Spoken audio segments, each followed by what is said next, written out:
time to get down. But just wait, you'll see. Whiskey makes her help sway. By the way, she's with me. You gotta love the way she moves when she's that way.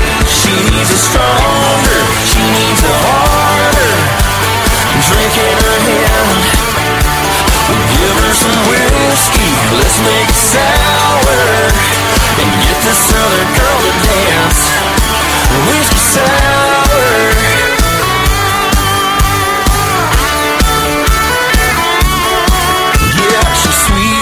On time, heard every single line, always causing a scene. She's a brown boot, straw hat, Latigo cowgirl. She's the reigning rodeo queen. Well, just wait, you'll see how the whiskey makes her hips sway. By the way, she's with me. You gotta love the way she moves when she's all played. She needs a stronger, she needs a harder drink in her hand. Give her some whiskey, let's make it sour, and get this other girl to dance. Whiskey sour.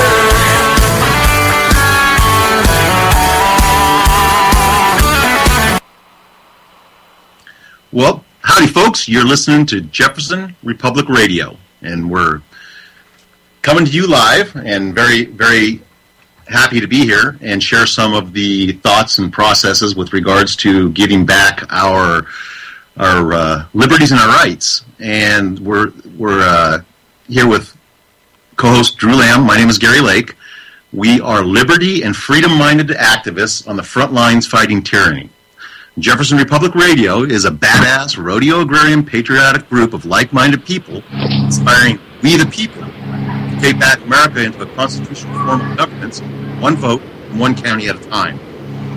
Now, Jefferson Republic Radio reports on and covers many social, economic, cultural, logistical, historical, and constitutional aspects of the county-based Republic movement. Jefferson Republic Radio is to educate and inspire by serving as a network hub, providing interviews, debate, related music, and timely information from local leadership as the movement grows. Once again, we are badass rodeo agrarian patriotism with a splash of pop. Tonight, our guests are constitutional Josephine, Oregon.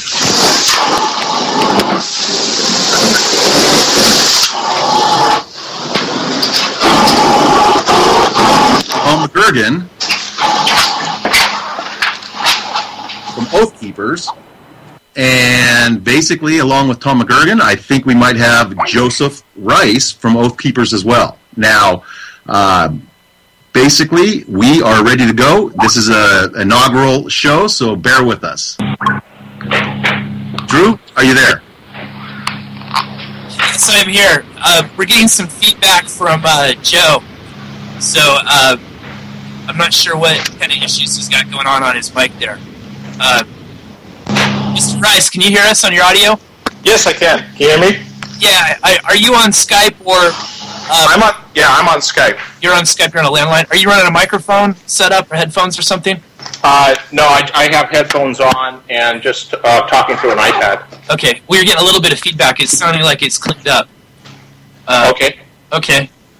Yes, Gary. So we've got Joseph Rice from Tom about the people on the line. Okay, we're just getting major feedback there, Drew. Yes, this is coming off of Joseph's Skype, it sounds like here. Let's see. So how we can clean Joseph up a little bit.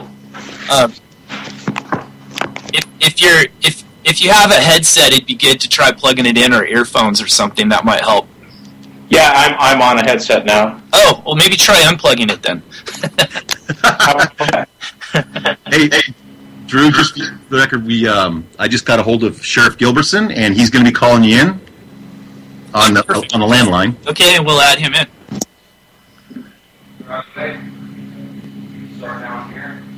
Okay, Joseph, how you doing?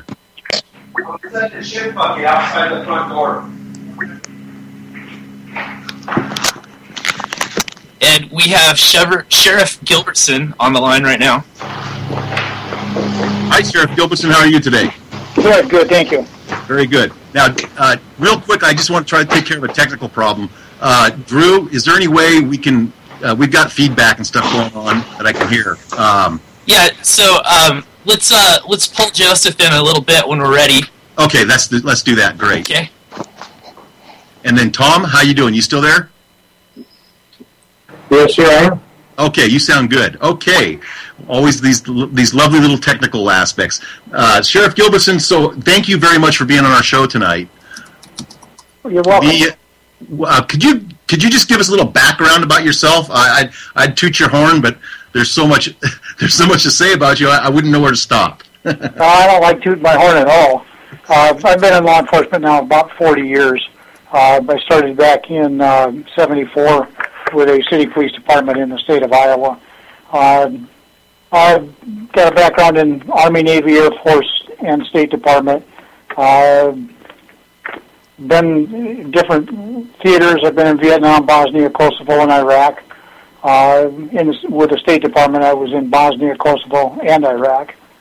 Been sheriff now since 2007 here in Josephine County, Oregon. So, yeah, I enjoy what I do. Well, Sheriff Gilbertson, basically, we had a really good conversation. We always have good conversations. In fact, you were very gracious in being on a panel with myself and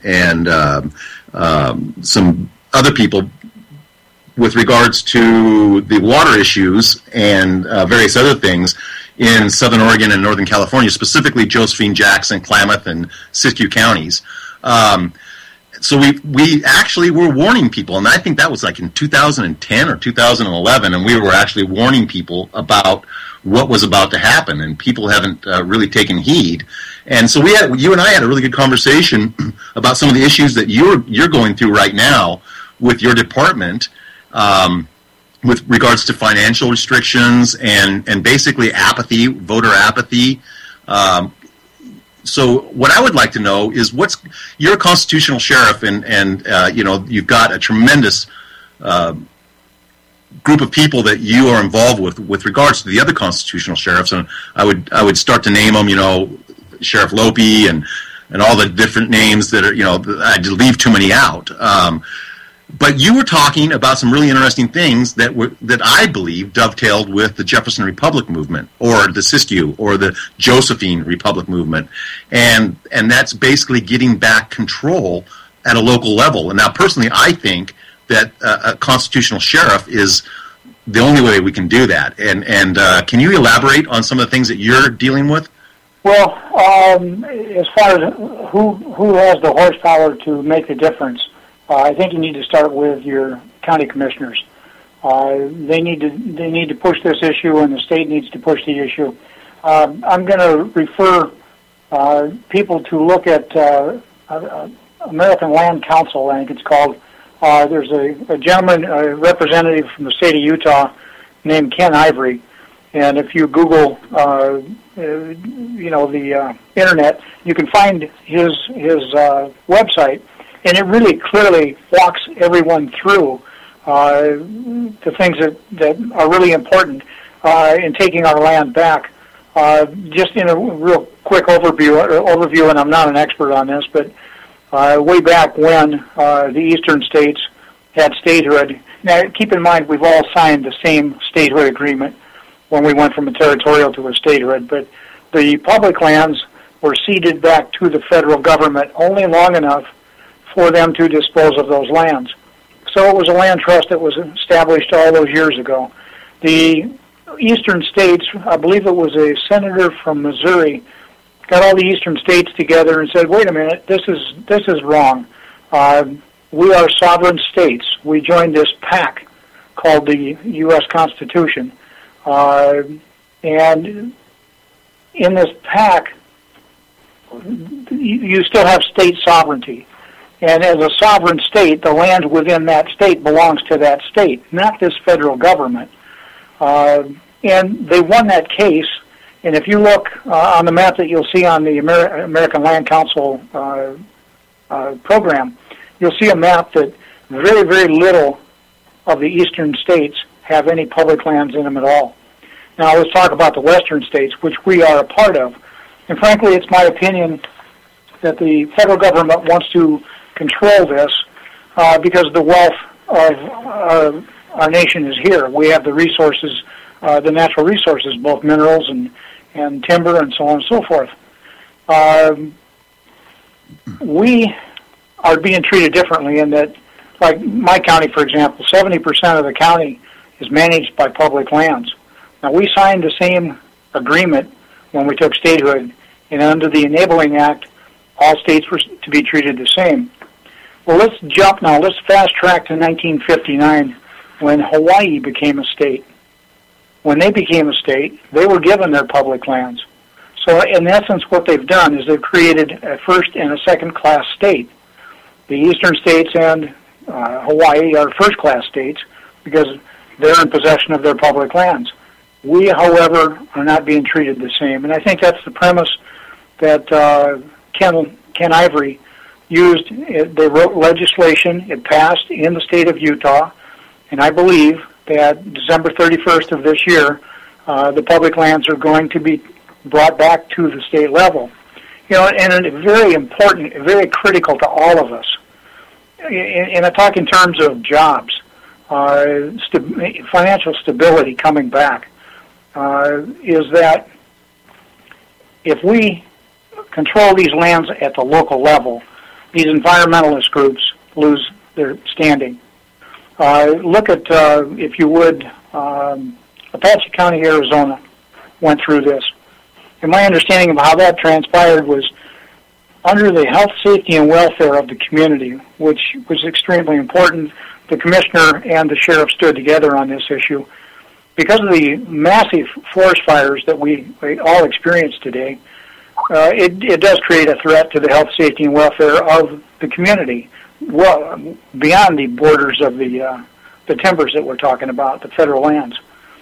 And as a result, they basically told the U.S. Forest Service, look, we're going to take these lands back and we're going to manage them ourselves because we think we can do a better job at it. Well, they did, and there was some posturing that went back and forth. But at the end of the day, the U.S. Forest Service apparently came back to them and said, you know, this worked out so well.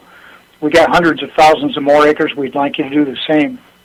Now, Apache County is real similar to our county in that we were sustained by the revenue generated off our lands in Josephine County as well. Now, Apache County had 2 sawmills, and they finally closed the second one down some years ago. They took the lands back under their management. Now they have 2 refurbished sawmills plus 2 brand new ones. They've created jobs, they've generated revenue, and my understanding is the Washington came back and said, you know what, this works out so well, this should be a template for the rest of the nation. And then, like I say, Ken Ivory is doing what he's doing in the state of Utah.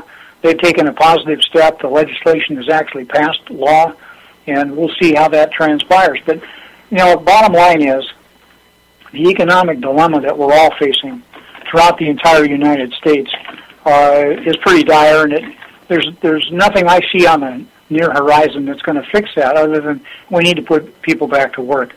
I spent 6 years in Bosnia and Kosovo, and I have to say that, in my opinion, they probably would not have had the revolutions in those 2 countries if people would have had jobs. I saw good people do really, really, really bad things. And when it comes to feeding your family, or they're starving, a lot of people, good people, would do bad things. I've seen it. I saw it happen. Having said that, you know, that's, in my opinion, the biggest issue here is we need to take the public lands back, develop them, and do it in a proper way. You know, I feel like I'm a conservationist. If I were to catch somebody up there doing something illegal, I'd arrest them in a heartbeat. I think we all need to secure and protect our wildlands for the futures of the generations yet to come. You know, I think we could do a much better job, and certainly cheaper, than what the federal government's done. Absolutely. I'll take a breath now. Oh, no, I mean, everything that you're saying it just absolutely makes total sense, and that's basically what the Jefferson Republic movement, which it could be, like I said, or what I've always said, it could be the Siskiyou Republic, or it could be the Josephine Republic. It could be, any county or the bottom line is this: is that we have to take back. We have to basically free up our ability to have our vote count. I mean, our voice be heard, and it's not happening right now. I see parallels between, and that I used to be a councilman for the Cudahy Tribe of California, and the Cohoes salmon debacle, scam. They're trying to take out 4 perfectly good dams on the Klamath River, which in reality, they're really not trying to do that. They're trying to get NGOs and groups in control to sell water to Southern California. Now, my dog in the fight, so to speak, is the Shasta people, and I was a councilman, vice chairman of the Shasta people, and they're using environmental terroristic tactics to basically depopulate and socioeconomically destroy rural America, the agrarian way of life. And so what the Jefferson Republic we're trying to do is we're trying to bring together constitutional sheriffs and patriotic citizens, activists that can limit this rampant, erratic, rabid control that is being exerted over us, this tyranny, through stupid legislation, and people just aren't paying attention. So I think the public lands, that's a huge place. That's actually where the race is. The race is getting control of public lands and resources. And you're now, if you don't mind, how, from a financial standpoint, how are you being choked, Sheriff Gilbertson? I mean, I know that you asked that question. We were up to, I believe, about $11.4 million budget, and then in 2012 we went to a $4.5 million budget, and this next year, my understanding is I'm going to be down to. They're going to cut me again by 43% more. So, I'm looking now at how am I going to do the state-required mandate services. Patrol will be non-existent. My dispatch, I may lose that. I may lose records. We'll have a jail, but we're not sure if we can cover civil and court security with the amount of money that they're telling us that is coming. Now, there is a House Bill 3453 here in the state of Oregon, whereas if a county is distressed, they can holler uncle to the state, and the state will come in and they won't. I don't believe they can possibly fix everything we've got going, but it is a step in providing some civility in terms of safety to the community. However, commissioners are reluctant to just take that step, and I certainly understand that. In fact, I just asked a question a little bit ago over the internet to the Sheriff's Association. What am I going to do if I can't do the state-mandated services, i.e. patrol? Under ORS 206010, the first 2 paragraphs is a mandate. It says the sheriff shall.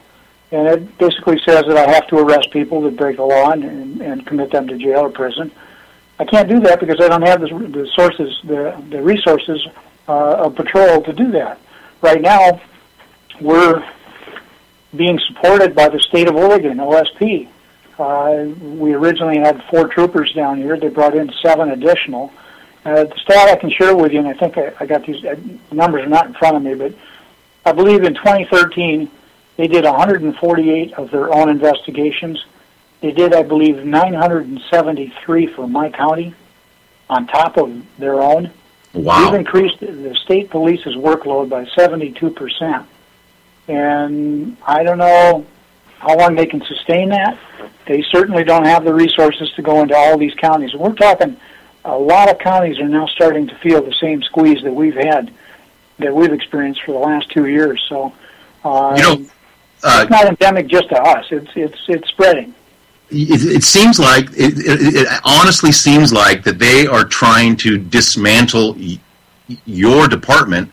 I'm sure if there wasn't a constitutional sheriff in running Josephine County or the sheriff's department, I'm thinking you would probably be in a position to have access to easier funds. It just seems like every time that somebody is trying to do something for we the people, that there is a big boot on our necks. And you're a military guy. You're a life of law enforcement, and people are trying to step on your neck. It doesn't make any sense to me. It's almost like, you lose your budget and they think they're weakening you, but on the other hand, I think that it's basically embracing or empowering the patriots that would support you, but you got to have money, Gary, let me ask you this: when did it become a radical notion in our country to talk about the Constitution? Because when you do, people raise an eyebrow and they go, "You're a radical." Now, when did that change? That really bothers me. Our Constitution was established by some people that really were far-out thinkers. They and if the laws were written back then so that the average person could understand them. They had the Federalist Papers written so that if you didn't understand what you were reading, you could go to that and you could go, find out what the intent was. But the intent of these laws has changed. Now we get people with a pen and a telephone writing executive orders. To me, an executive order, even from the president, to me is a office memo to his subordinates, telling them what they want. But that is not law. Article 1, Section 1, I believe it is, clearly says that making law belongs to Congress. So for people to sit there and write executive orders at any level, I have to question that. By what authority? The 10th Amendment, the enumeration of power. That just doesn't seem to come into focus of these people. In fact, it was in 2011 I got a document from the White House called, the Strategic Implementation Plan. And on page 8, it talks about signed by the President and voted on by, I believe, Congress. Is this U.S. attorney would be the chief law enforcement official in that district. Is this the letter, Gil? Is this a letter that? Okay, does this have to do with the letter that you wrote to Vice President Biden? No, that's a different thing. Oh, okay. Sorry, No, that's something else. But what bothers me is, they talked about Holder the other day as the chief law enforcement official. Correct me if I'm wrong here. He's a prosecutor. Yeah. He doesn't have the power to arrest somebody. He has to take the case to a grand jury, get an indictment, get a warrant, and then give it over to the police so that the police can make the arrest. Now, if I said that wrong, correct me. But he's a prosecutor. So, but what bothers me is, over a period of all these years, we've been deprogrammed and reprogrammed to think in a different way. And things so subtle as chief law enforcement official or chief law enforcement prosecutor, changing that one word from prosecutor to official, takes on a whole different meaning. And we know that systemically, throughout the United States, the federal government has continued to grow. In fact, the last time I checked, I believe it was 21.3 million federal employees. Now, for enumerated powers and, don't get me wrong, a lot of these people are good people. There's no question about it. Oh, yeah, of course. But what they do is they get into office and they want to show their boss that they're good at what they do, and they expand on what needs to be accomplished, and that in turn exponentially grows more personnel, right. And it just doesn't stop. It continues to grow, and I think that's why we have so many federal employees today. Well, we're so close. All the law enforcement officials, organizations out there at the federal level, I'm sorry, where in the 10th Amendment do they get that authority? Yeah, we're so close in Siskiyou County there's a tipping point. I think basically when there's 51% of a county or a state or a city or a whatever is federal employees, then I think that's when the doo-doo hits the fan. Because they're loyal to their paycheck and not to the people. Correct. I think they lose sight of, it's the people that run this government. But by today's standards, that's outdated. The government runs the people. In fact, I can't think of any facet of my life, or even your life, that the federal government hasn't somehow, in some way, infringed on or become involved in. If you can think of any, please share it with me. But where did they get all this power? Those are some very, very bold statements coming from a sheriff. So do you not feel like publicly stating those things, it puts your financial situation in jeopardy? I mean, it's like this, Gary. I signed an oath. I swore to an oath of office. It was very clear what I was doing. I shouldn't be the sheriff if I can't do that. So, will I stand up to the government? Of course I will. It may be ineffectual, and I may get laughed at. That's fine. I took an oath, and I believe in it. I took an oath in the military. I took an oath in the law enforcement. I took an oath as a sheriff. And the sheriff's office, as you well know, is regardless of who's sitting in the chair, is such a critical position to maintain. Do not lose your sheriff's offices anywhere in the country, and that is also happening. Sheriffs are being dethroned, if you would, but don't let that happen in any of the counties out there. They can stand up to protect you, the people. I work for the people. I don't work for the government. I work for the people. And that is, if I'm not doing my job, the people damn well better kick me out of it. And there you go.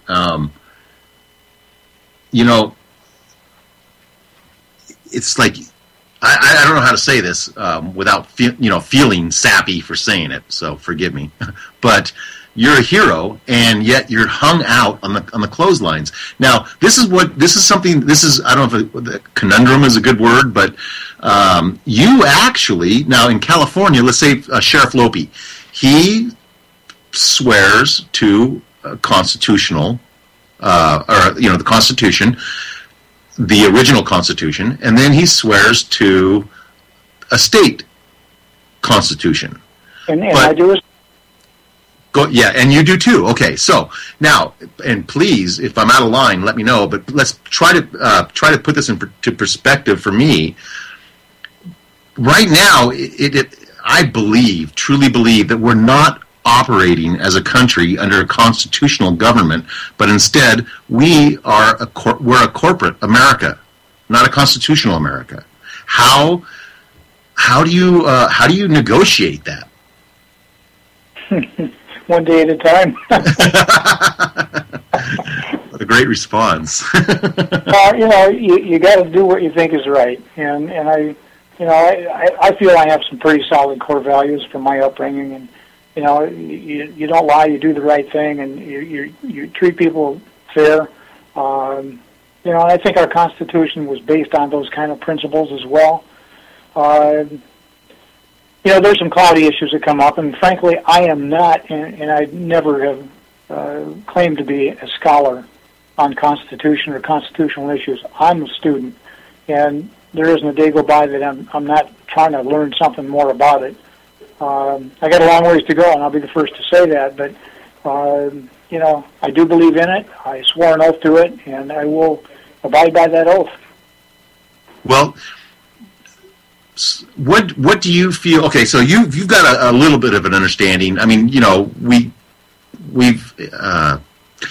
have shared podiums and radio and probably television. Who knows? But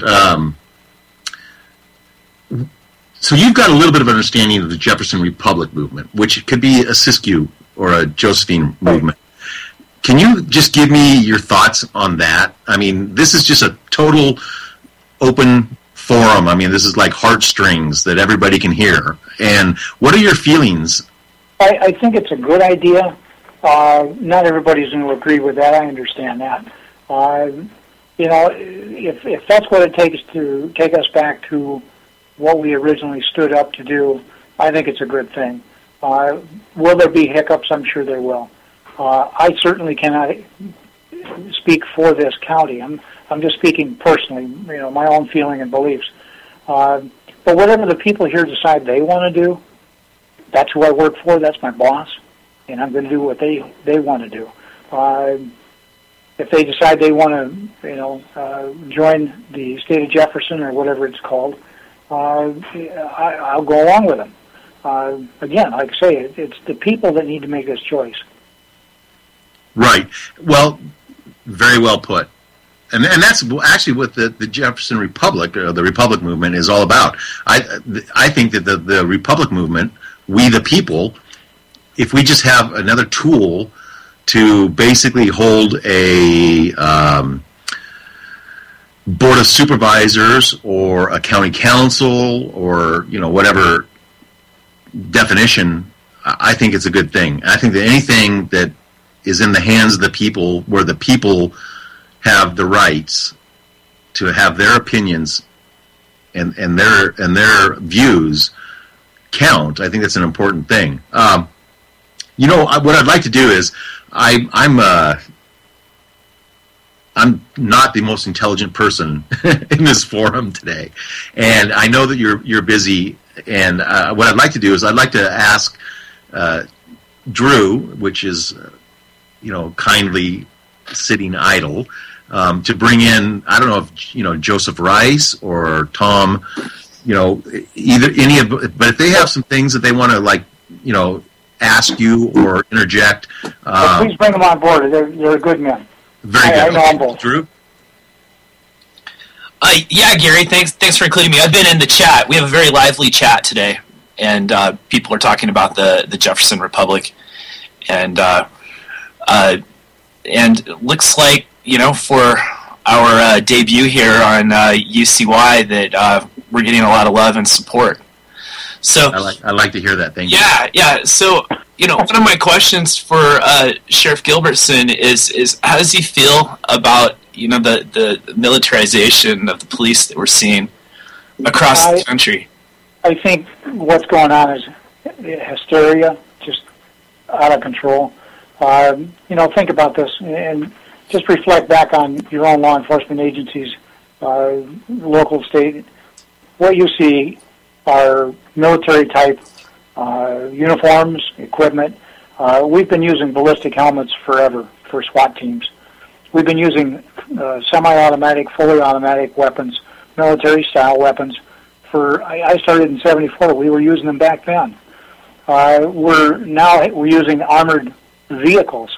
What's wrong with that? You're the cop, okay, and you're going to a situation where your life's on the line.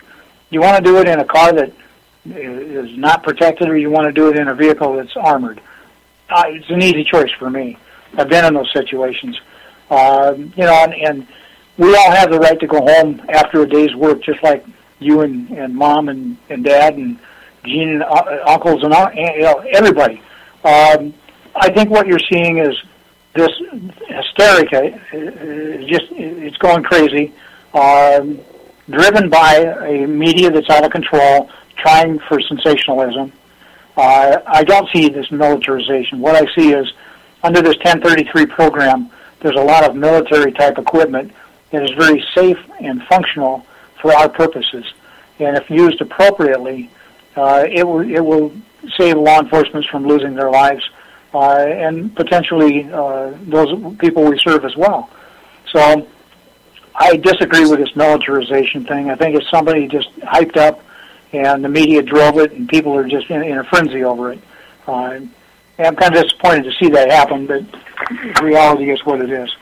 Well, I'm a bit paranoid personally, and I think if a constitutional sheriff is in charge of those assets, I feel more comfortable. But I do, I've seen things like I live in Medford, for example, and I've noticed that they roll out the SWAT team more often than they used to. Like the vacant building. Crime's increasing.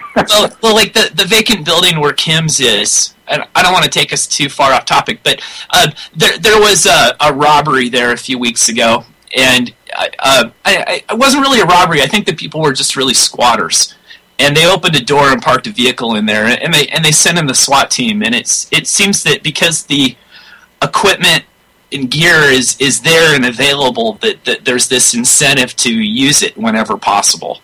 Well, again, if it'll save an officer's life or even a citizen's life to do that, it's well worth the effort. Well, we had a bomb trailer in one of the agencies I worked at, and I'm thinking, and at one time we didn't have a bomb trailer, and I actually had a bomb sitting in my lap as I'm driving to dispose of this thing, and I'm thinking to myself, I sure wish I had a bomb trailer. It's an extreme. That's a true story, by the way, but I just, people just need to come back to earth. We've been using this kind of equipment forever. It's a new style of a tactical vehicle. It's called an MRAP, and it is somewhat, it redirects an explosion in a safer manner. Granted, we're not probably going to deal with a lot of explosives, but if you do, it sure be nice to have. And quite frankly, if my agency is too small right now to garner any of these grants and any equipment. I did get 3 Humvees a couple of years ago, but I had a workforce back then. I probably wouldn't get anything today because I'm just too small. If I could have got an MRAP, I'd have loved to have had one. And would I use it for the right purposes? Well, absolutely. You know what? The chief of police here in Grants Pass does that. People are just not used to seeing this huge, monstrous armored vehicle out there in the streets, and it's easy with the public hysteria going on right now about militarization that they jump on board with that, and that's a shame. If you use it properly, there's a purpose for it. Can I call you Gil? Because that's what I always call you, Gil. Absolutely. Sorry, I don't mean to be... Oh, I work for the people. My name's Gil. Thank you. I know, it's like I stumble every time. But, Gil, you said that you're too small. You're a county, okay? You know what? I don't think you're too small. I think, as a constitutional sheriff, I think that you have a moral and fiduciary obligation, and you're being responsible. Because I know that there's a lot of people that got those vehicles, and they don't really have a use for them, and I don't even know how they can financially keep them serviced. Do you have any input on that at all? Yeah, we frankly, my agency couldn't afford to maintain one. Grants Pass, they're in a better financial situation than we are. They've got a piece of equipment called an MRAP, and they're willing to share it if we need it. And Jackson County they've been over backward helping Josephine County many, many times over. I've had to rely on their tactical teams. I've used OSP tactical teams. I've used Grants Pass tactical teams. We don't have those resources they do, and thank goodness that they're willing to share that with us when it's needed. But again, if I had a sufficient force here, I'd be looking for that kind of equipment too. It can save lives. Yeah, and then therein lies. It seems like, and Drew, you can probably help me out on this, but it seems like the constitutional sheriffs, the good guys, they're keeping finances and their responsibility to the public, in check, close to the vest, at heart. Sure, and I was following the chat here, and some people were saying, "Hey, well, you guys know that ISIS has crossed the border. That's been in the news recently. And we're probably going to see some terrorist attacks that are either actually ISIS or blamed on ISIS by the government. A so-called false flag. But if that's true, and this Islamic Caliphate is being brought into our backyard, I would like my constitutional sheriff to have an MRAP or two. Yeah, I appreciate hearing that. But, I got to say this for even the city police, other sheriffs that are not, quote, constitutionalists, we're all cut of the same cloth. We really are. And our desire is to protect the people that put us in these positions. Throughout the entire country, throughout history, you always get a bad cop. There's always one somewhere. And when one bad cop does something, 10 good cops suffer as a result of it. So if a cop goes bad, he needs to be dealt with, and dealt with quickly and appropriately.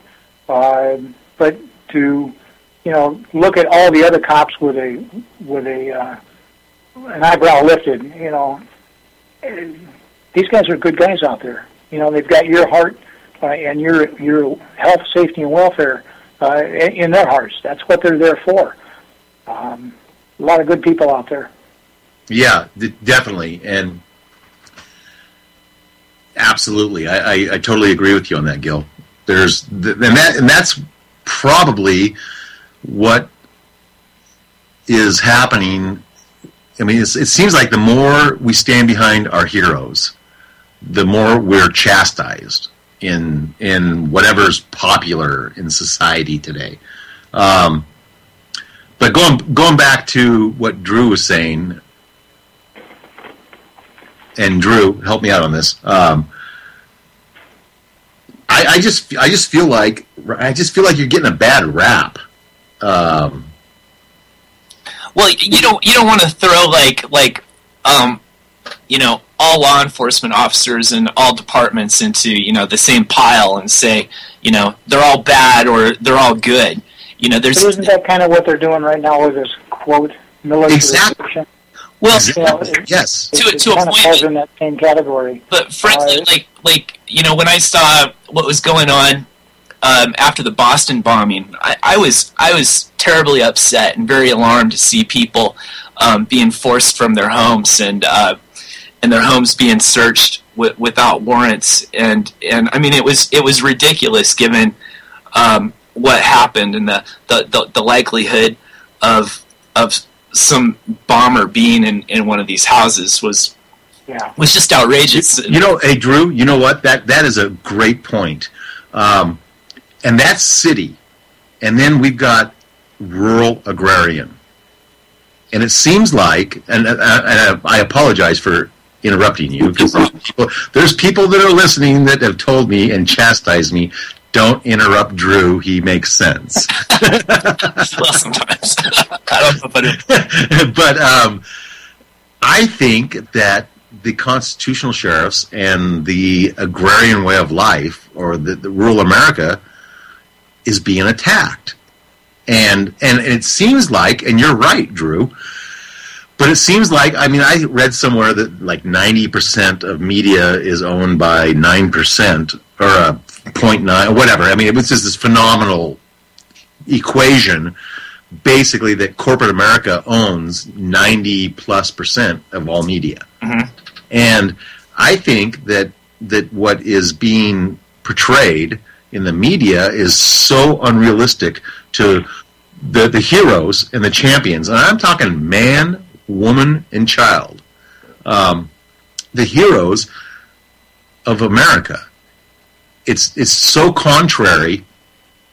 It's like we have Sheriff Gilbertson, and he's a constitutional sheriff, yet he's fighting this soiree, or this, God, I don't know. I don't want to cuss, but and yet what he said about having proper protection versus not being able to be afforded, I mean, it makes total sense. Why are the heroes being attacked in America? That's, I guess, my question to both Drew and to Sheriff Gilbertson.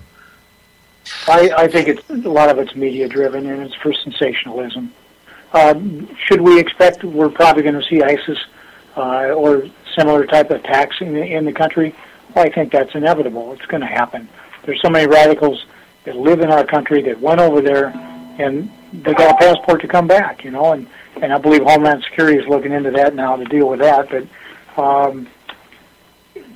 it is what it is, and I think we live in that kind of a world today. So, school shootings, we're going to see more. It's reality.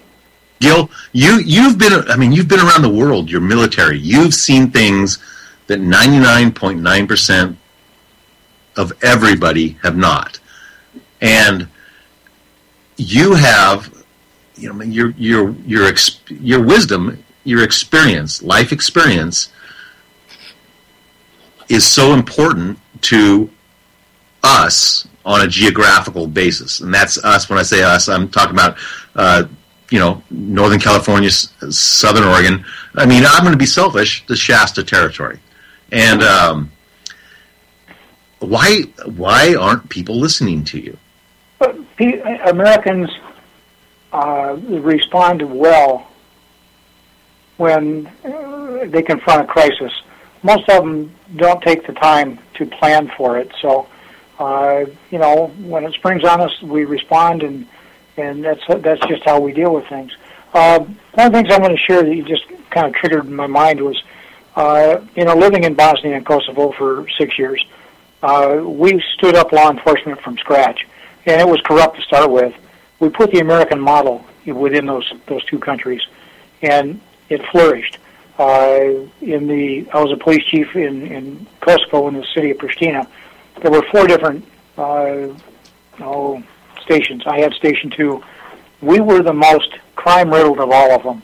And we had a population just in my section of 250,000 people. I had, I believe, 350 officers. And we implemented the American-style neighborhood watch. And within 2 years, we turned it into a bedroom community. We were a bedroom community. The other 3 stations were still suffering. So it works. And the reason I bring that up is that's some of the experience I bring to this office.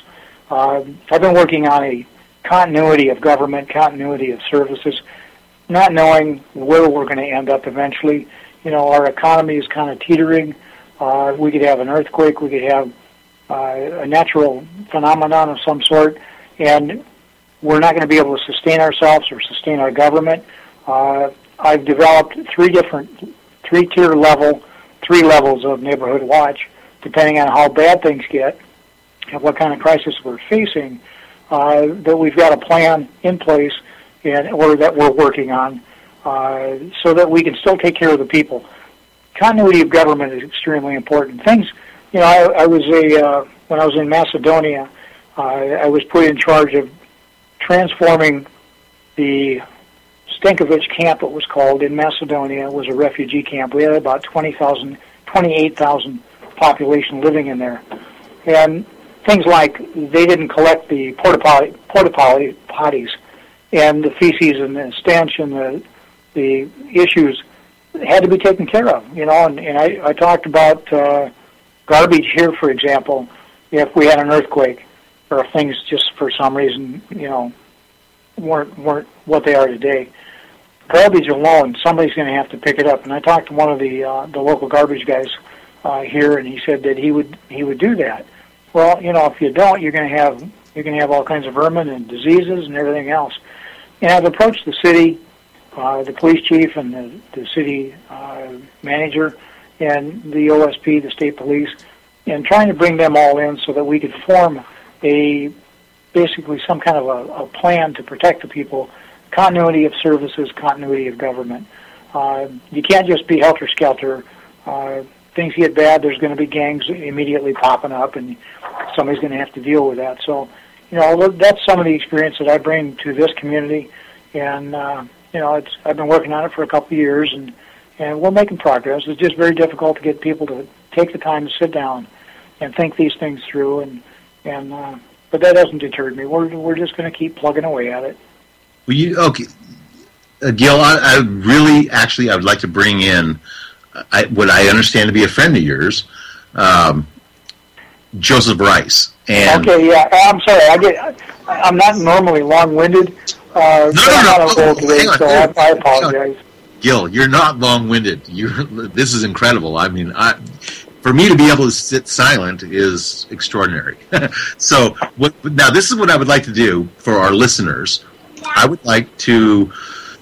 I'm just going to kind of free-for-all between you and Joseph. I mean, both of you have. I mean, Joseph is military-minded. Okay, I would like to just let you guys roll with regards to taking back America. Now, my idea and the Jefferson Republic movement's idea is one county at a time, through constitutional sheriffs, through people like Joseph and Tom and Drew and Anthony and Tiso and Sheriff Lopi and all these patriots. But I would like to just open the mic up to you and Joseph and have you guys, just kind of go back and forth on what do we got, what do we do, how do we take it back? And I'm going to leave it at that. You guys are open. Hey, Gil. Hey, Joe, how you doing? Good. How you doing, sir? Good. Well, I've been talking. I'm losing my voice. Go ahead. Well, kind of listening to the discussion, I think what you're describing, in America and within the counties is a sense of frustration from the people. And, Gil is spot on with his narrative of how we have reached the point that we've reached, how we have gotten here. And America and Americans are a society of, we like that instant gratification. We want it right now. But where we are in our nation, we didn't get here over the last 4 or 5 years. We've arrived here over the last 20, 30 years. And so, we have to take small bites at the apple to reverse this trend, this direction that we're heading as a nation. Like Gil, I've done overseas military work. I came out of 3 tours out of Afghanistan. And as I was sitting here in it, I was home and literally looked at my country and I thought, where has it gone? What's happening here? And I got involved with, Oath Keepers, and I started kind of a crawl, walk, run philosophy, if you will, within Josephine County. And what we looked at is, when you look at the big picture, people become overwhelmed. And what we can do is we can become good citizens again. We can take care of our fellow man, our neighbor, our community. And so the crawl part is we start working within our community, our county. The walk part, hopefully that branches out to the state, and the run eventually goes to the nation. But what I'm speaking of is going to take us 20 or 30 years to reverse. But we can't be apathetic about it. We have to start now. And part of it is, as Gil said, our Constitution is a cherished document. Our group here, we've kind of made it a mission to give back to the community, be a positive impact to it, and we've been handing out pocket constitutions. The philosophy and idea behind that is people will hopefully start reading the document again, and they will understand what it does for us, the rights it gives us, how our nation was born, how our nation has been formed, and how we've progressed. And what's kind of been an interesting social experiment in our meetings is we have a very wide and diverse cross-section of the community that will attend an Oath Keeper meeting. And when I say diverse is we will have conservatives to, literally marijuana farmers, to liberals, to everything, however you want to put a label on it. But the one thing that's always amazed me in the cross-section of the group that's all together is we always are able to find the common ground. And the common ground being the respect and cherishing the Constitution and the rights it provides for everybody. And as I listen to the Jefferson Republic, as you've described it, we're kind of doing the same thing. I think everybody in the discussion is thinking the same way. And the discussion is heading the same direction. The frustration I'm seeing from people is they don't believe their voice has an impact. It doesn't seem to matter. It doesn't seem to count. And I think if we start going locally, kind of, if you will, grassroots to a degree, and we start becoming good citizens within our community. And what I mean by that is we work, we provide for our families, but part of that is to turn around and give back to your community in a volunteer basis, be it working on a playground, volunteering at the fairgrounds, a hospital, something, but it's helping each other out. It's developing that sense of community, that spirit that goes along with it.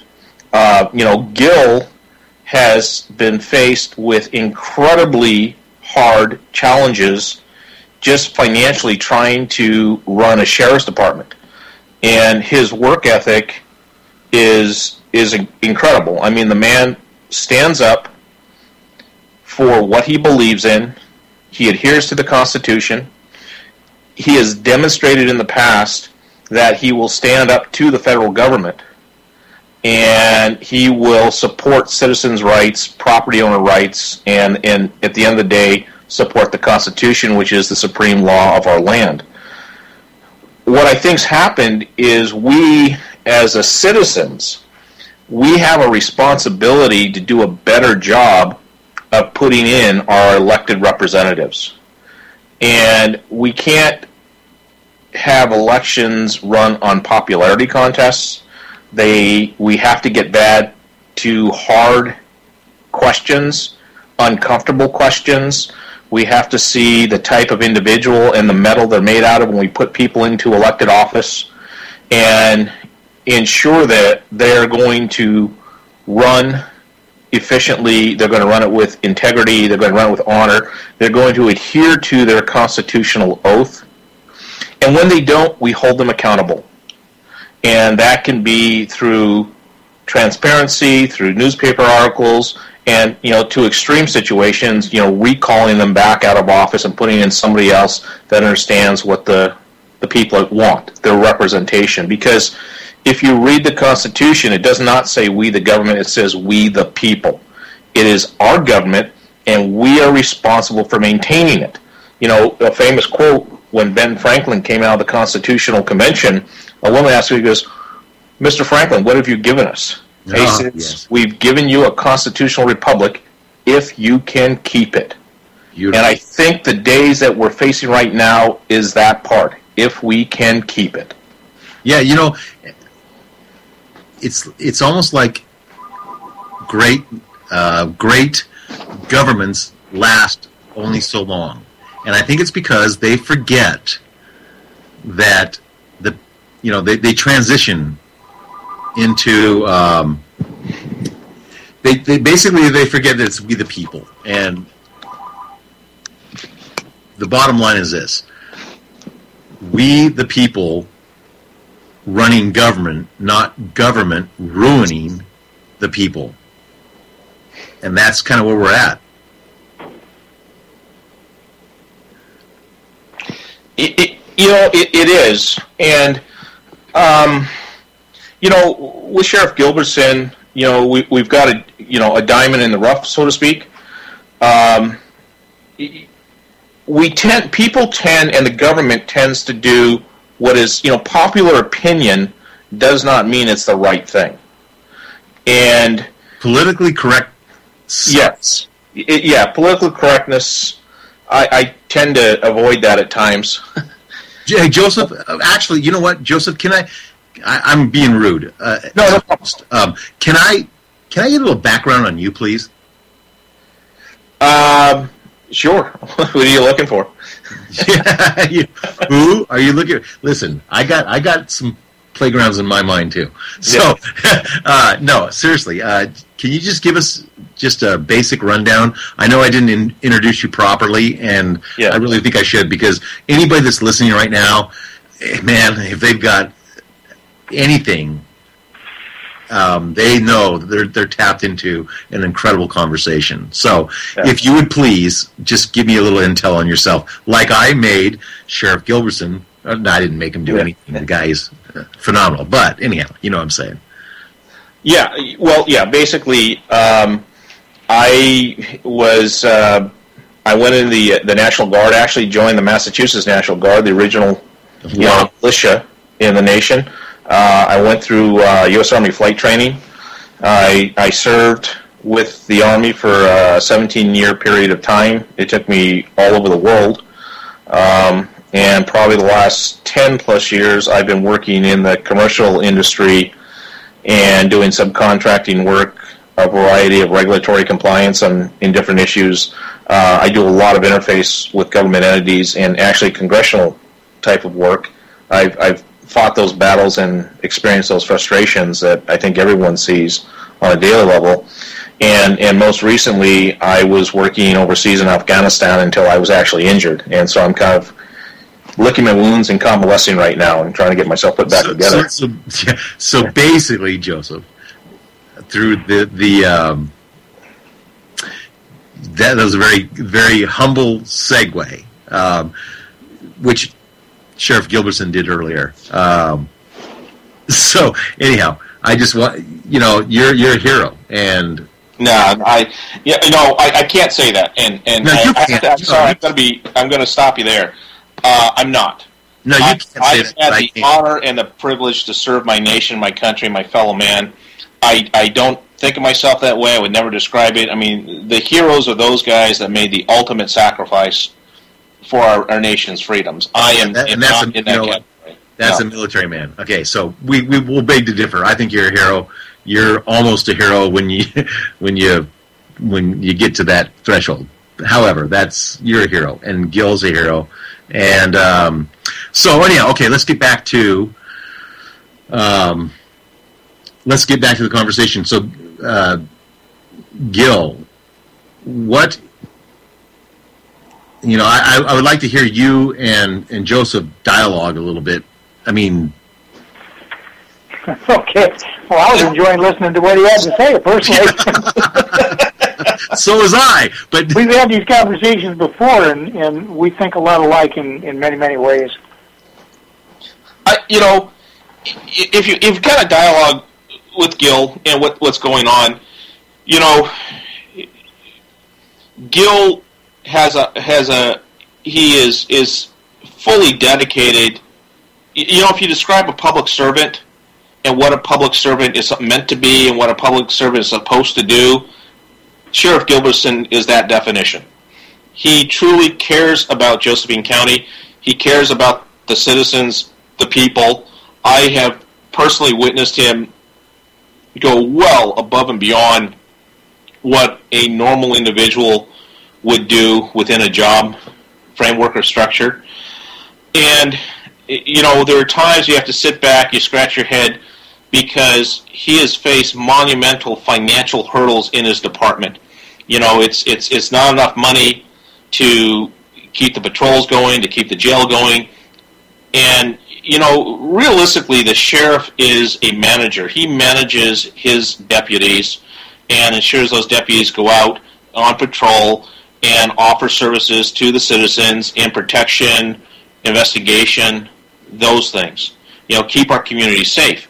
But we have a situation in Josephine County where our sheriff puts on the manager's hat till 4:30, 5 o'clock in the afternoon. He takes it off, and then he puts on the patrol deputy hat. And then he's out there responding to calls. He's doing different things. And the frustration is he does not have control over his budget. And as he mentioned earlier in the conversation, the Josephine County Commissioners have control over the public safety budget in the county. And for whatever lack or reason, they consistently refuse to fund the Sheriff's Department at the level it requires it to be funded. Joe, if I can interrupt, by law it's their responsibility to fund the Sheriff's Office. It's my job not to ask for the money, but rather to take what I've been given and do the best I can with it. So I'm going to digress for just a second. The real heroes of this agency are the men and women that are still here. These guys are burning out. They can't keep this pace up much longer. We looked at 65% of our personnel leaving in 2012. I'm now told we're going to lose another 40, possibly 43% of our budget. The people here, they've stuck it out. Most of our people have migrated on to someplace where they got a permanent job. A lot of the officers working for the city of Grants Pass came from this sheriff's office. This sheriff's office has been struggling for many, many years. It's a matter of there's no hidden money.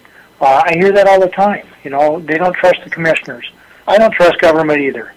But the commissioners that we've had have been pretty straightforward of late. And, you know, they don't have any hidden money. The books are there to be examined. It's online. People can see where it's at and where it's going. I would personally like to see, and maybe this is a selfish perspective, but I'd like to see more money dedicated to public safety. And if that means you have to close down some other shops, it is what it is. And you know, respectfully, I'm sorry that we are where we are today. But you know, I'm looking now at the amount of money I'm looking at for next year. Will not have patrol, will not have a dispatch, will not have records. I'm going to have to combine those services somehow into put that hat on somebody else that's still going to be behind. Our jail is going to cut back our beds drastically. You know, we're cut down. I believe the number is something like 20. We're going to be down to somewhere around 27 people to run this entire operation. I may have already said this earlier today. I wrote an email to the Sheriff's Association and asked them, at what point does this become such a unsafe situation that we need outside help? The commissioners can make that declaration, and I don't see them willing to step up to that. And if there's some other way we can deal with this, I'd rather do it that way as well. But you know, Gil. Let me finish this real quick. Please. I can't do the mandated services that a sheriff is obligated to deal with in this county, I've got to do something.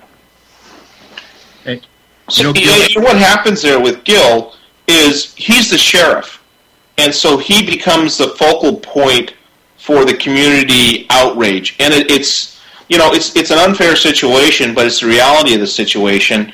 And you know, who could run a business, who could run a department faced with what he's faced with? You know, and that is so correct, Joseph. And this is why I so firmly believe, I mean, my heart of hearts believes in the Republic movement, because I know that the constitutional people, the people that believe in a constitutional form of the original Republic government would be holding him up high. I mean, that's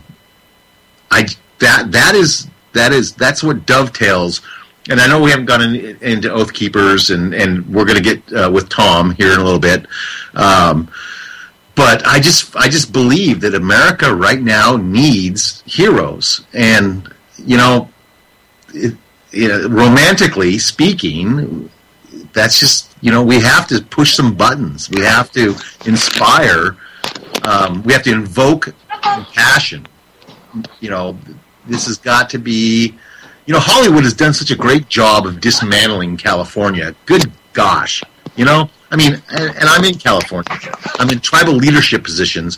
You know, and the tribalism and the Endangered Species Act and the Coho salmon and the spotted owl. Those are all tools of destruction to the agrarian rural way of life. Well, you know, when you talk about heroes and you talk about those things, and that's kind of where I come back and I speak about being a good citizen. And you don't have to be a hero to be a good citizen. A good citizen, in my mind, and this is just, you know, the world according to Joseph, if you will, it's somebody that, you know, they live their life with honor, they live their life with integrity, they, you know, help out when they're able to help out. You know, you don't live a life of volunteering all the time, but when you see a wrong, you attempt to right the wrong. Yes. You become involved in your community. You know, vote. You know, Gil talked about the lack of voters. I mean, when we talk about registering the voting, you talk about, and that's one of the things, when you talk about a constitutional republic and you talked about mob rule, well, a democracy tends to be mob rule. Yes. A constitutional republic establishes that we are a nation of laws. And so we are not governed by the whim or will of man. We're governed by the laws. Yes. And that puts out a level playing ground for all. Now, of course, we have to elect into position the individuals, the representatives that will put those laws in place, and we have to do a good job of our selection for those representatives. In doing so, I'm amazed and stunned at the number of people I come across in Josephine County that will say, I don't vote. I'm not registered to vote. And I don't think those individuals understand when they say, I don't vote, I'm not registered, they truly are voting. Because what they are doing is they are endorsing the status quo. They are accepting what is currently in place, and they are unwilling to become involved and to help change it for the better of all. And it becomes an unselfish act to do something like that. And that's what's up being a good citizen. Good citizen is becoming involved in the process. Absolutely. I was over in Iraq, and people were all over the place there. They had their right index finger had purple ink on it. And I asked what was that all about, and they said, well, that's how we vote here. They dip their finger in some ink, and they put their fingerprint on the card. Now, 70% of the people turned out vote at the risk of death. Here in the United States, the most powerful, the most privileged country in the world, in our history, on a good day, you're lucky to get 40% of the people to stand up and vote. The apathy is amazing. And the people, your vote makes a choice. So people need to just take it serious. Well, and Gil's, I mean, I had the same experience in Afghanistan. We called it the mark of death, because the Taliban, if you had a purple finger, you were signing a death warrant. And what was stunning to me is when they had polling and they had voting, people would hike for miles. And it was a source of pride to have been able to participate in the democratic process by casting your vote. And in the United States, in America, people don't understand the sacrifices made for the freedoms we enjoy, or now we take for granted. But they have to be protected.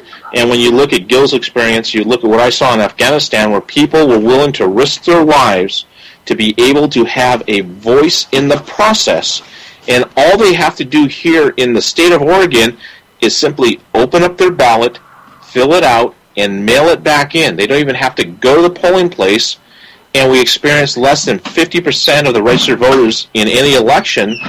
How can we make a difference? How can we, as you say with the Jefferson Republic, how can we move these ideas forward if people are not willing to become involved in the process? Very good point. And Drew actually has some input on that. And before I pull him in, I want to go back to Sheriff Gilbertson. It's kind of like a democracy. I saw this somewhere, and I probably won't get it right, but it's a cartoon. A democracy, basically, some guy rustles a cow, okay, and a bunch of people get together, and a posse gets together, and they go after him, and they catch him, and whether it's the right guy or not, they basically have a show of vote. And a majority rules. They raise their hands, they lynch them. Okay? Well, in a republic, the same thing happens. The same 35 or 50 town members go out and catch this alleged cattle rustler, and then they say, we're going to lynch him. And so, but the sheriff rolls in, and the sheriff says, we have certain laws within this land, and this person has the right to a fair trial. So the sheriff takes him in, incarcerates him temporarily or whatever. But the bottom line is this: is that mob rule versus the true republic form of government, and that's just it. We're in a position right now where media and fashion is dictating reality. And I think I segued. I apologize, but anyhow, so if you wouldn't mind, Drew, I think that you might want to kind of chime in and share your views. Well, okay, I've got a few of them. I don't know how popular my views are going to be within this group, but I don't mean any disrespect to anybody by any means. But I didn't enlist in the military after high school. A bunch of my friends signed up because they wanted to go fight camel jockeys, over in the Middle East, and I looked at it for what it was. It was, a battle to protect some rich guy's oil field. It wasn't my fight, and I wasn't going to be really defending our way of life or protecting freedoms or anything like that, and I had no interest in it. So I didn't enlist, and I was very tempted to. I'd taken my ASVAB, and the recruiters were bugging me all the time, but I chose not to go. And if they had a draft, I was going to refuse to go, because I didn't support those wars, and there hasn't been a single war or skirmish that this country has been in since that I support, and I don't see how any of these, or people who have risked their lives, though I respect the risk, and that it was done in the interest of protecting our rights and freedom. I don't really see how it does, and actually I see how contributing to the military-industrial complex and serving it actually makes us less free, and we've seen an erosion of our freedoms greatly, especially since 9/11 and the implementation of the Patriot Act and the re-implementation of that and the NDAA, and we can get into that with Tom later on too. And so we've seen this, perversion, of our way of life, a complete elimination of the Posse Comitatus Act. And so I've got, we have all these people that have served, and they need to be honored and respected for that.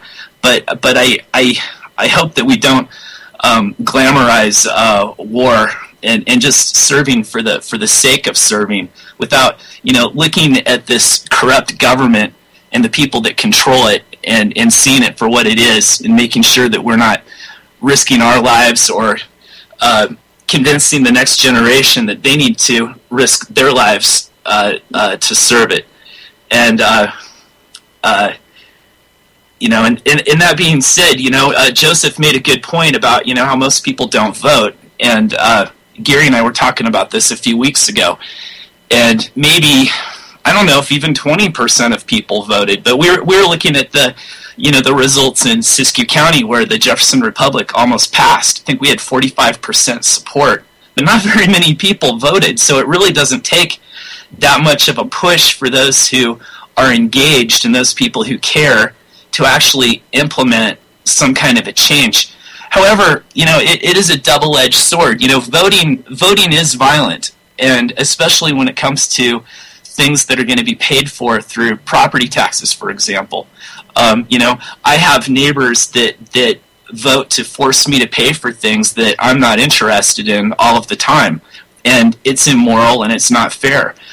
If you want to have a glorious library that looks like something out of the Roman Empire, well, then you pay for it. I'm not interested in that. And if you're really forced to pay for it with dollars that weren't taken against the will of other people, well, you'd have some kind of little cheap modular building where your library was at, and it would be operated by volunteers, But I look at my tax bills. I pay a lot of property taxes between properties that I own and properties that I lease, and the majority of those taxes go to pay for schools and school bonds. And I don't have any kids, and I'm not going to have any kids. And I used to look at it as well. These systems are creating the future workers, and I own businesses, and I want skilled laborers, but actually the quality of the people coming out of the system is pretty poor.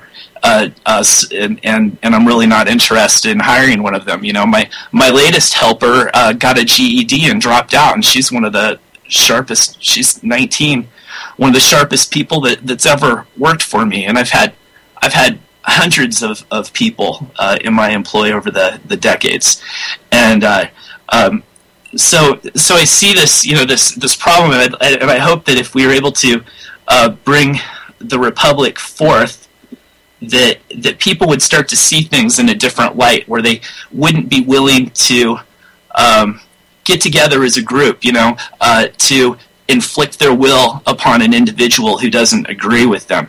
You know, Ben Franklin once said that democracy is two wolves and a sheep arguing over what to have for dinner. The difference between a democracy and a republic is that the republic has the constitutional framework in place that protects the rights of the individual from the mongrel horde, you know, and that's what we need. It's important that. So basically, put in perspective. Okay, so a democracy is basically they put two wolves and a sheep into play to make the decisions. Well, it's the tyranny. It's the tyranny of the majority, right? And what happens, especially when you have a bunch of lazy, greedy people, is that they think that they could just vote for free stuff. They don't understand where the money comes from. Well, a lot of it's just printed, right? What you said is making sense. A democracy is mob rule. A republic is a different ballgame, and so many people intertwine the two, and they get them confused. We want to have, and that's what we were based on, as a republic form of government, and those rules of law that we live by were meant to be that. We've turned into a democracy over the years, and things have changed, and we are what we are today. So, you know, it's good that people are talking now about looking back at that old perspective of the Constitution, what it meant. It is a republic, and everything that it stands for. So I think, you know, these discussions are good. They're fruitful. They're educational, and I think more of that has to happen. Well, I agree with what Gil's saying, and you know, I call America the Great Experiment. Yes, and it is. It's a beautiful experiment because our form of government has never been tried at the time any other place in the world. And if you look at an aristocracy, a monarchy, and you look at how our government's structured, we use all forms, and we've blended them together to develop a constitutional republic.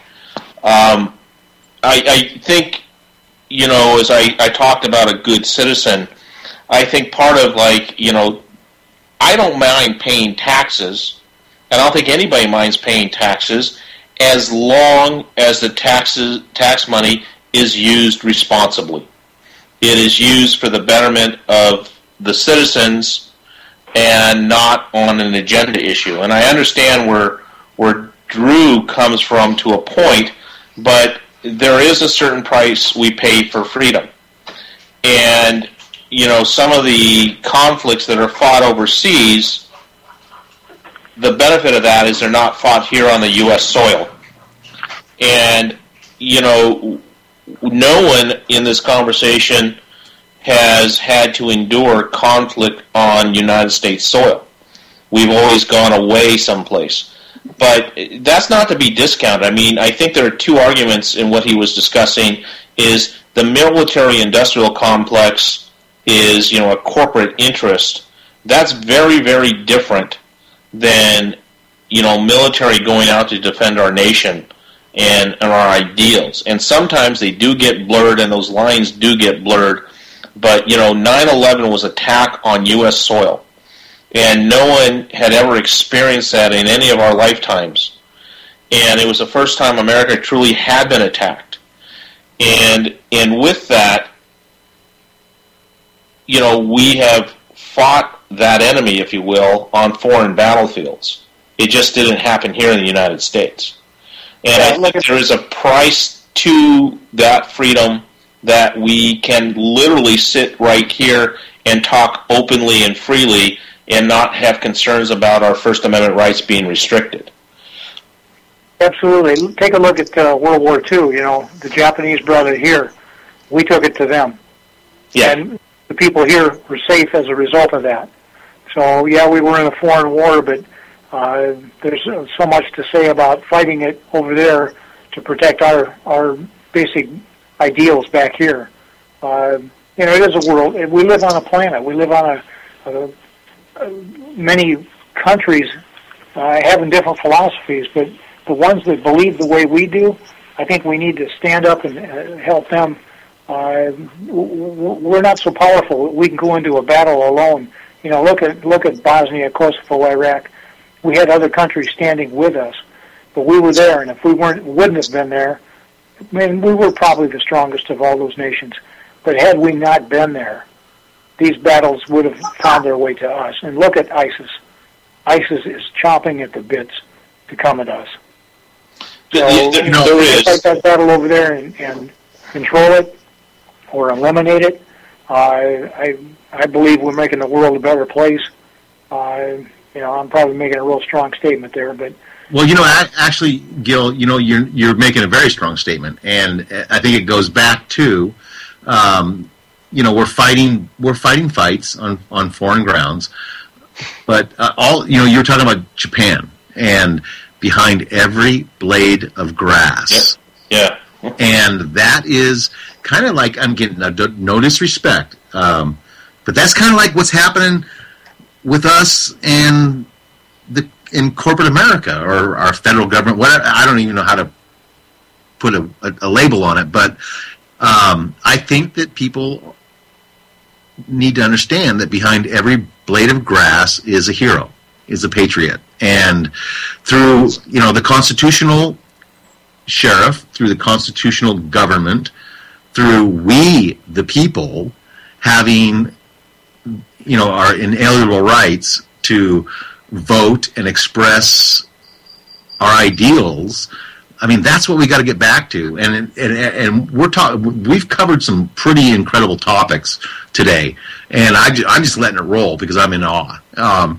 However, I hear military, I hear anarchists, I hear Christianity, I hear a plethora of different views, but when it comes right down to it, it's like we're Americans, and by gosh, we've got to by God, we have got to do something and save, you know, what the founding fathers put before us. And this has been, you know, I mean, this is not over, but this has been an incredible conversation. Well, I think you're absolutely correct. I mean, I love my country. I don't trust the government at times. And I think what Drew was talking about, when you have a lot of corporate interests, and there's so many things that go on, and when you talk about the concept of the Jefferson Republic, and I look at that and think of the discussion, and I think why we're seeing the state of Jefferson, the Jefferson Republic, the Josephine Republic, whatever you tend to title it, I think what we are truly seeing is the frustration of the people, the American people, because they believe they've lost their voice in their government, and they want to take that voice back. And, you know, that voice is we the people. Exactly. And our government has derailed, and it literally is our responsibility to put it back on track. But to be able to do that, we have to pay attention. You know, we have to put down the smartphones. We have to turn off the television. We have to go to other sources of information, other sources of media, and we have to get educated on the entire issue. And at times that can be uncomfortable conversations with friends, with relatives, but we have to increase in awareness. And believe me, when officials, representatives realize they're under scrutiny, people are paying attention, you will watch behavior change. Yes. And that behavior will finally roll back to what they're there for, representatives of the people. Absolutely, yes. You know, and this is what I love about this is, you know, I've got two phenomenal military people. I've got a law enforcement. I mean, we've got Tom, which Tom has been pretty silent, and we've got Drew. And Drew, man, he wakes me up. Between him and Jordan Page, I was asleep. I mean, my dad and my good friend John Martinez, these guys have been trying to wake me up for a long time. But I guess what I'm trying to say is we really have a diverse group of people that are having this conversation, this confab, and yet we're all on the same page. Yes. And we've got a different. I mean, my dog in the fight is the Shasta people. I desperately want to save the Shasta people from extermination through soft genocidal practices. I mean, I'm fighting the Department of Interior. I'm fighting the BIA, the Bureau of Indian Affairs, which is, of course, the old Department of War. I mean, and how am I doing that? I'm reaching out to the pioneers, the Martin family, the pioneers of Siskiyou County that we've been doctoring each other, the Shastas and I mean, we've got, as a community, we've got to come together and stand up for our rights. And this is a great forum because we all have different aspects of patriotism and loyalty to our country. And I'm kind of rambling a little bit right now because I'm thinking about Shasta stuff. Well, I think, Gary, what you're touching on, and I don't know how Gil would feel, but I've traveled and worked around the world, and at the end of the day, what I have found is people want the ability to live in a safe environment. They want the ability to, put in a fair day's work for a fair day's pay and take care of their family and raise their family. They want the freedoms to be able to do that. And as I've traveled across, through the Asia-Pacific Rim into Southwest Asia, people are pretty much the same. They care about taking care of their families and living a pretty decent life. And we are not that different. When we tend to go the next level up and you start blending corporate interests with government interests, they forget why they're there. There you go. And that's where it becomes incumbent upon us to consistently. Oh, bang! That's exactly where it's at. Tom, Drew, is Tom live or is it? Yeah, I think we still have Tom with us. Tom, are you there? Yes, sir. Hey, Tom. Okay, excuse me real quick. I'm just going to introduce Tom real quick. I met Tom, actually, at the Jordan Page concert. Well, we talked on the phone prior to that, but Jordan Page is the velvet voice of the Republic movement. I mean, this guy's the deal. But yeah, Tom showed up, and his interest was to open up a dialogue in Siskiyou County with regards to the Oath Keepers. And what's really incredible is we've got a constitutional sheriff, and then we've got Drew, which is a healthy anarchist, and then we've got me, which is loyal to my tribal people, and we've got the military. We've got this whole group of people that have come together under one flag, and that flag is freedom and liberties. But so Tom. I met Tom through Jordan Page, or the concert that we put on, and Tom is, he's a retired peace officer. He lives in Coquille. I think he lives in Coquille still. He graduated from Alaska and Oregon Police Academies. He's worked in, high-level security, K-9 handler, private investigations. I mean, this guy's police dude, and just like Sheriff Gilbertson, just like our military, I'm going to say hero, Joseph Rice, just like Jordan Page, just like Drew Lamb. I mean, it's like he is bucking the system. And it actually goes against his odds, too.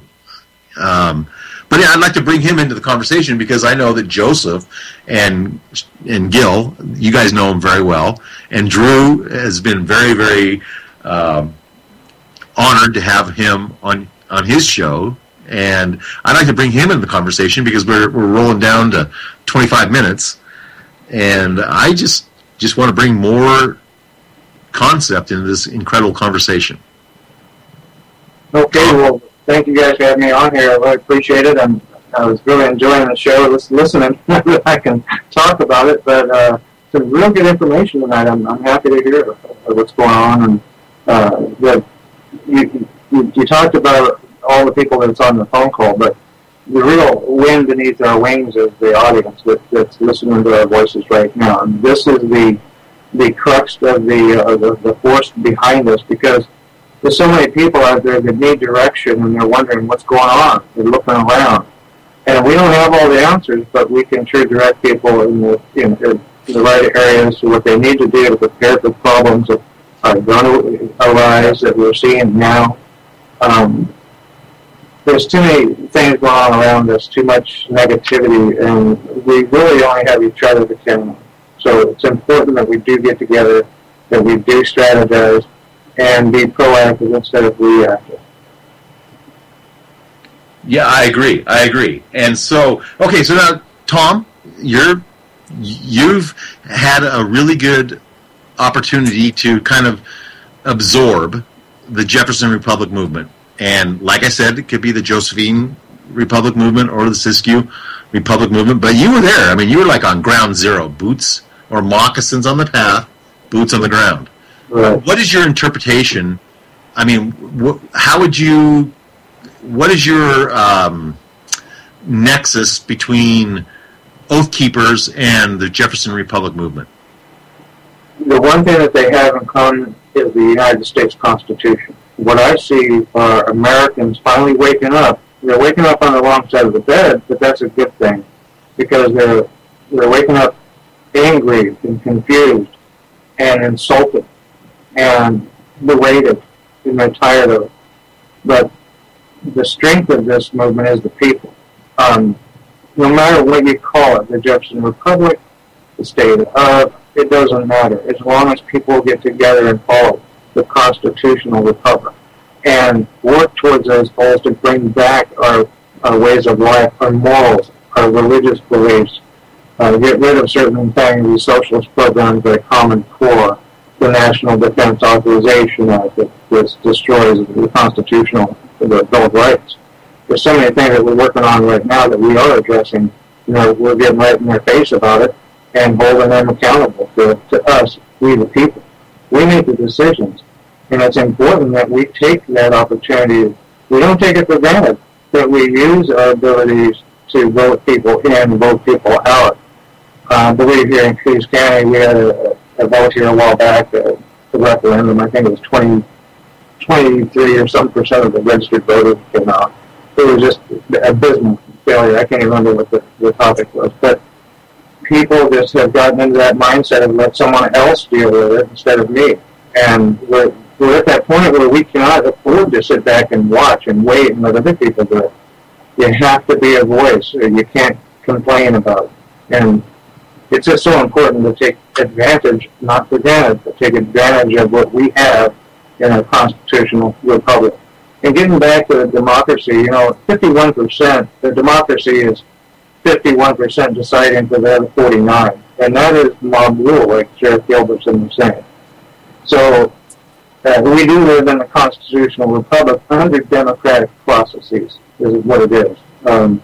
Unfortunately, the powers to be, ever since 1913 with the creation of the Federal Reserve Act and the Internal Revenue Service Act, created by the same animals that pay for it, we've never lived under a constitutional republic as it was seen by the forefathers. It's important that if we don't know what to do with ourselves, we need to look back to what our forefathers did and emulate them. Matter of fact, they're the ones that conquered this nation, this continent, to bring forth our republic and those cherished values and laws that we have, that they shed their blood and sacrificed their lives and farms for. then we owe that to them. And they are our fundamental examples. If they won, then they did something right. So it's time that we emulate our founding fathers and work with each other towards a common goal. Nobody is coming to help us, not at all. People are coming to harm us. And people need to understand that and get prepared for problems, not to be scared of things, just to be very calm and be very alert of what's going on around you. Our southern borders are wide open to everything bad that's coming in with a lot of good. But aside from that, it's not a humanitarian issue with us.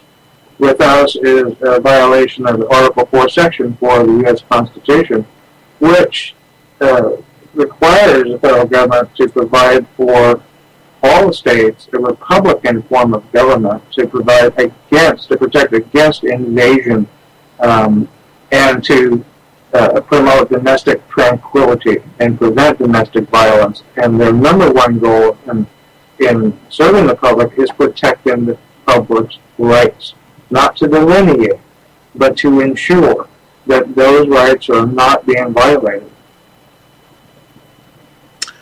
That's very, very, very well put. Tonight I'm kind of in awe because we've got such an incredible group of people that are servants. We're all servants. And I guess, my angle is, the Shasta people. But that is through the Jefferson Republic movement, which is county by county, people having their voice, their opinion, their rights, and their freedoms upheld. And how do we collectively come together? I mean, this is an action question. Anybody chime in. But how do we collectively come together? Of course, we know that the vote counts. How do we move forward? People need to get active, and one good way to do that is reach out to the conservative organizations around you, and also the liberal side of it as well, because, for instance, the NDAA is a bipartisan, nonpartisan issue. It affects everybody equal. It takes away your constitutional rights to due process. You can be rendered into a country or entity and held without any form of due process, held against your will indefinitely. So that happens to Democrats, Republicans, Tea Partiers, you name it. It doesn't matter. We're American. We've been violated so many ways. With the Posse Commerce Act has been eliminated. The Patriot Act. All of this stuff has been used against us, and it's going to continue to get worse unless we do something actively to stop it. But people need to get together with the people like Oath Keepers, the John Birch Society, Campaign for Liberty, the Jefferson issue. Start controlling your own county. We have hardly any economies left. The forestry is pretty much gone. The fisheries is pretty much gone. And they're wanting us to improvise, adapt, to overcome, or force us out of our rural communities for whatever reason, possibly Agenda 21, but that's opening another door. Agenda 21, isn't it? Yeah. Honestly, that's reality. You bet. That's the deal. I wanted to mention one thing before I forgot. Sheriff Jefferson had dealt with the federal government over the road issues through BLM forestry, I believe. But also, the Josephine County chapter of Oath Keepers had brought up to the Josephine County Commissioners the issue about the gates to the Forest Service roads. Could you please let Joseph come in and talk about that for a moment? Yeah, I can two things. I mean, one of the things that Gary, to kind of expand what Tom was saying, part of the things of go to a commissioner meeting, go to a city council meeting. Just get about, walk out your door, and go attend a meeting and see what's going on. I mean, that's the start. When you talk about what can we do as good citizens as part of the community, is go see what's happening. Go to some of these planning council meetings. Go to a school board meeting. See what decisions are being made by your representatives and if they are truly acting as your representative, as they were elected to do. I mean, that's one thing. And kind of dovetailing into what Tom talked about, and Sheriff Gilderson's been kind of working on a plan. You know, the lands that surround us, people confuse them. They title them federal property, and they're not. They're public lands. They're public property. They're our lands. We own them. What we do have is we have federal agencies that will manage those lands, or those public lands, BLM, United States Forest Service, wherever they happen to be.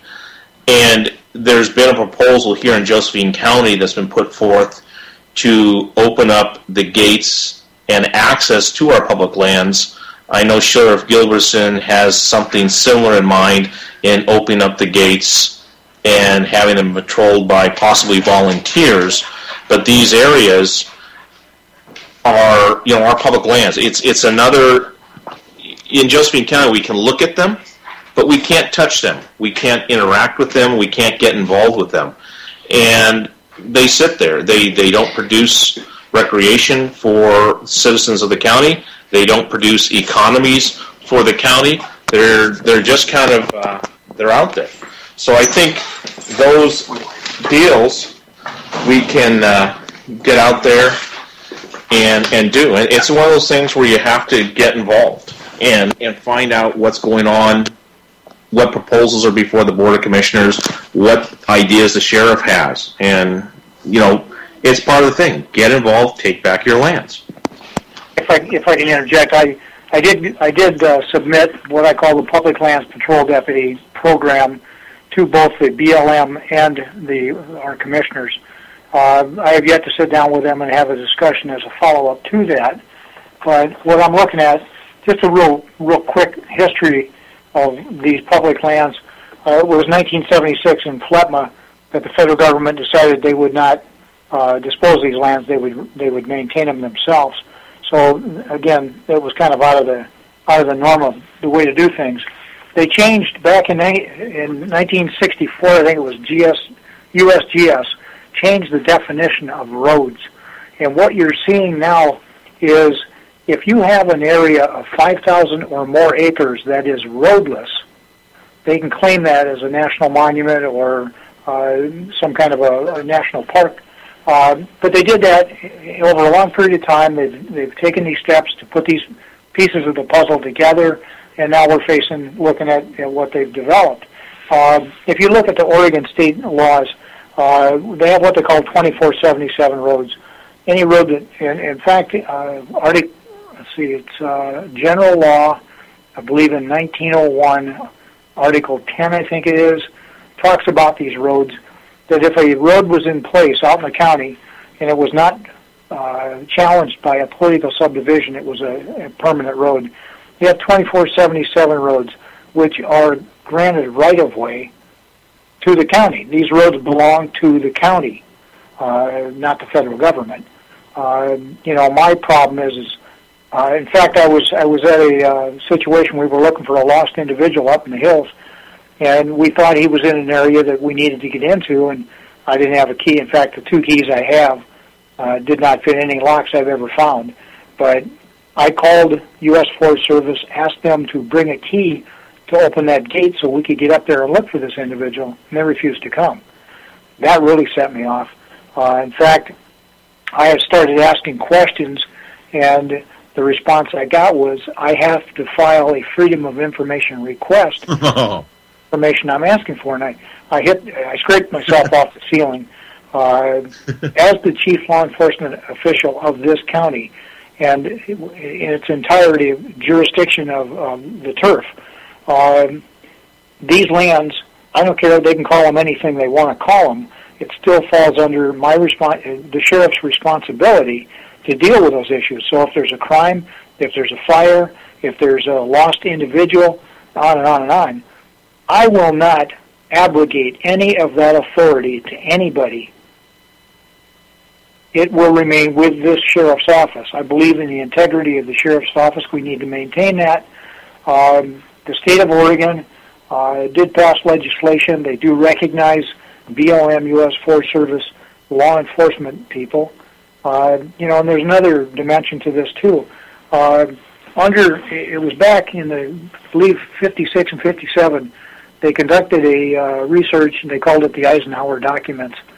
And what they basically determined out of those, and it's voluminous, was the fact that local law enforcement was not going up into these public lands. We were busy dealing with criminals within the cities and in the counties, and pretty much neglected the public lands.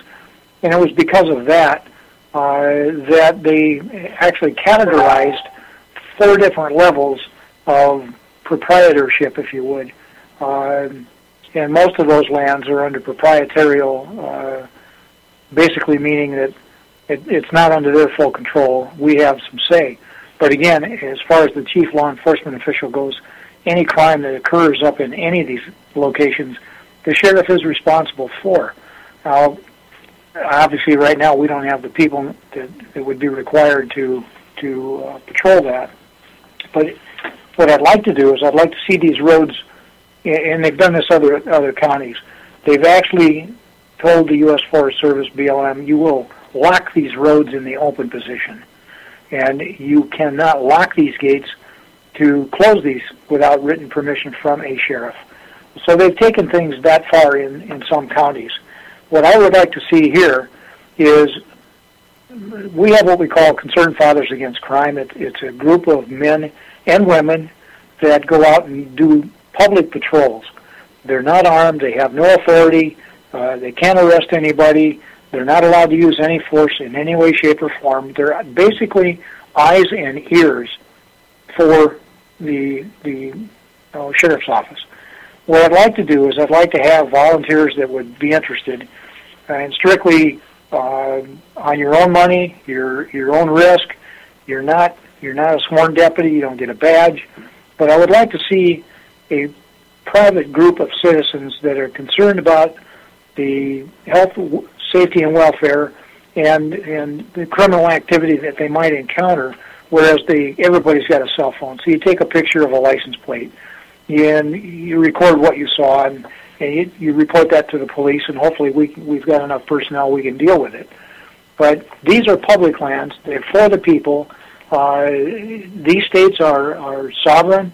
The lands don't belong to the federal government. And again, I'll jump back to when we ceded the land back, it was in a trust. Well, in our government, and Gary, you can tell me this, our government has got a way of making agreements and treaties, and then one day they just change their mind, they turn around, they walk away, and they leave you high and dry. Yeah, yeah. Whatever happened in the United States, it happens all the time.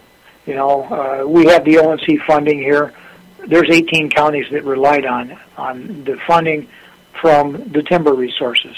Well, they've shut that down. We no longer can do that. We can't do any mining or mineral extractions. We sit in Josephine County. We sit on the largest, wealthiest mineral deposit on the entire West Coast, from what I've seen. And we can't touch it. Now, that would carry on for generations after generation in sustaining the services to the people. We're talking trillions and trillions of dollars in value in the western states. The eastern states, like I said before, were given back to the states, or the public lands were given back to the eastern states, but not here. And I got to still believe that the federal government is using that as a carrot, if you would, or collateral to borrow money from China. And talking about that, what did China just do to Argentina? Oh, man. Yeah, they cleaned their clock. They've got a bill that they need to pay back to the Chinese, and the Chinese said you can either sell it or we're taking your property. That's, Gil, you're hitting on some heavy stuff. Yeah, it's scary. And it's a matter of people need to wake up and really see what's going on around them. It may not impact them directly today, but at some point down the road it's going to impact their future generations in a negative way. So, we need to do this. We need to approach this thing in a responsible, carefully thought out way. I'm certainly against any radical operations or things that people do that are outside the norms. But But we need to wake up. We need to talk about these things, and we need to engage our government at our level to stand up for us, because they do work for us. I work for the people. I know who my boss is. These legislators and so forth in our government at the state levels, they know who they work for too, but the lobbyists somehow kind of get involved and twist things well beyond what we would like to see into something that we'd rather not see. But I've got something that, Gil, if I can cut in here. I want to say that I've been around a lot of law enforcement individuals, sheriffs, chiefs, etc. And I know a good sheriff when I see it, a good police chief when I see him. And it's such a blessing to have Sheriff Gilbertson. I'm not just saying this. No, he's not a hero. None of us are. But you've got a constitutional sheriff taking care of that county on such a shoestring. He deserves a hand. I mean, he really, truly does, because people don't realize what they have until you see what Sheriff Gilbertson's been doing and the sacrifices that him and his department have made. I want to go real quick back to peace officers in general.